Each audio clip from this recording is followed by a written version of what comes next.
yaje ukavuga uti bariya barivugira, wasoma inkuru zo muri Bibiliya ukavuga uti ibi ni ibya kera birashaje. Reka umwuka wera bigaruremo ubuzima uyu munsi wa none.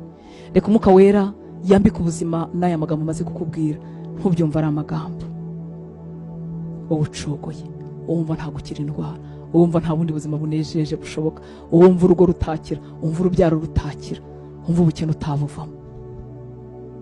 Kugira wizere kugira neza kw'Imana mw'isi y'abazima. Imana ni umubyeyi, Imana ni inshuti, gusa inzira zayo harigeze ica mu biganza by'abagome, kuko Yosefu ubutabazi bwe bwaciye mu biganza by'abagome, abavandimwe bamubereye abagome, ariko Imana irimo imuganisha aho ishaka, ariko bica mu migambi y'ababi. Imana ikabyemera, bakamwanga, bakamugurisha. Byahereye mu kumwanga, buriya batamwanga ntibyari bizagera naho bamugurisha, naho bavuga ko yapfuye, ariko Imana ikoresha ibiganza by'abagome isohoza imigambi yawe. Ufite ubwoba bw'iki? Komeza kwizera, komeza kukugundira no kukurinda no kukugaburira. Kwizera kuravomererwa, nutakuvomerera uzagwisari hagati mu rugendo, ntuzagera aho ugomba kugera. Nutakuvomerera, kwizera uzakwitiranya no kwishingikiriza ku bintu wabonye no ku bantu bari iruhande rwawe. Abantu benshi bavunitse mu mutima nabavuga ngo kanaka ntiyangiriye atya, ntiyamfashije mu bukwe, ntiyamfashije igihe nari ngoye, nta nubwo yarashinzwe kugufasha. Buri Yesu w'Imana yari yateganyije. Kwizera kubeshaho neza umuntu atikomye umuntu n'umwe. Impamvu Yosefu yaravuze ati mwapangaga ibibi, ariko Uwiteka yakuyemo ibyiza. Ntabwo ngiye kwishyiraho mu cyimbo cy'Imana ngo njye kubihoreraho. Oya nshuti y'Imana, inzira z'Imana zigutabara izazicisha aho ishaka. Data, tuguhaye icyubahiro, tugushyize hejuru.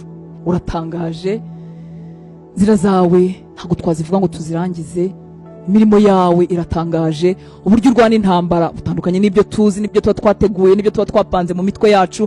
Uburyo utabariramo butandukanye n'ubwo dutegereze. Aho ukurira abantu kugira ngo bagirire neza bitandukanye n'aho twerekeje amaso tugarukiriza bugufi, ibitekerezo byacu bikagarukira bugufi. Ariko uri Imana ihambaye, ndakwinginze kugira ngo usange ubwoko bwawe, usange umuhungu wawe n'umukobwa wawe hari ashobewe, atibaza ko azabasha iby'uru rugendo, atibaza ko azabona ineza mu isi y'abazima, atibaza ko nagakiza azagashobora, atibaza ko yagira imbaraga zo gukiranuka n'ibindi byinshi birimo bihiga ubwoko bwawe. Ndakwinginze Uwiteka Mana Nyiringabo, ongera ubabwire ko bishoboye, ongera ubabwire ko bishaka, bihindura ubuzima, bereka kuba amagambo. Mwuka wera nshuti nziza, usanga aba bahungu, usanga aba bakobwa, ongera ubegure, ongera ukomeze intambwe zabo, baryoherwe mu minsi bahagazemo.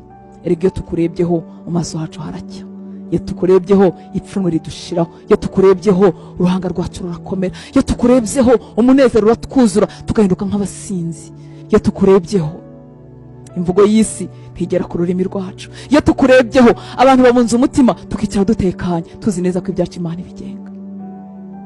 Uri Imana ishobora byose, uri Imana itangaje. Igihe hari inzara ikomeye mu bwoko bwawe, umuhanuzi yaravuze ngo ejo nk'iki gihe ibyo kurya bizaba bigura amafaranga make, abantu bageze ku rwego rwo kurya abana babo. Umuntu wakoreshaga ubwenge n'ubuhanga aravuga ati ibyo bintu ntibyashoboka, nubwo Imana yakingura amadirishya y'ijuru n'imiryango y'ijuru ibyo bintu ntibyabaho.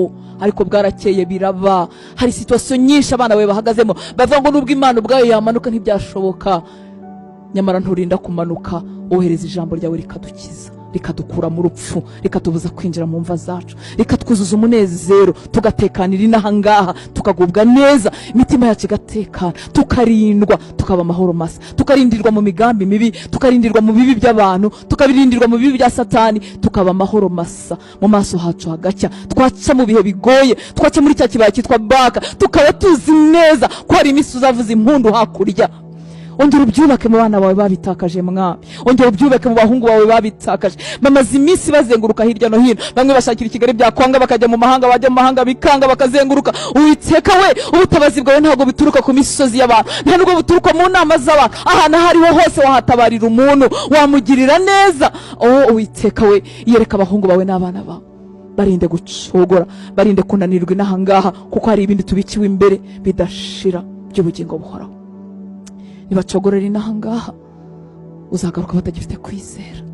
Bambika imbaraga sanga umuntu wese ukeneye izo mbaraga, sanga umuhungu wawe n'umukobwa we bendaga kunanirwa, amaboko yabo yaracogoye, bibwiraga yuko utabakunda, bibwiraga yuko utanabitayeho, bibwiraga yuko iyo ubitayeho byari kuba bigenza ukundi. Basange, wongere babwire ko inzira zawe zitandukanye n'izacu, wongere babwire ko utari kure yabo.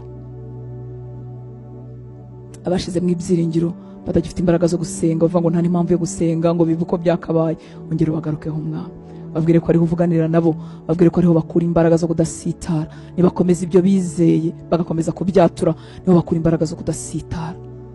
Urakoze Papa, mpesheje umugisha ubwoko bwawe, bagirire neza, babara umwanya Mwami muri aka kanya k'ijambo ry'Imana, subiza gusenga kose kuzamuka mu ndiba y'imitima yabo, ihumure ryinshi ryuzure mu mitima yabo, babashe gukomeza uru rugendo.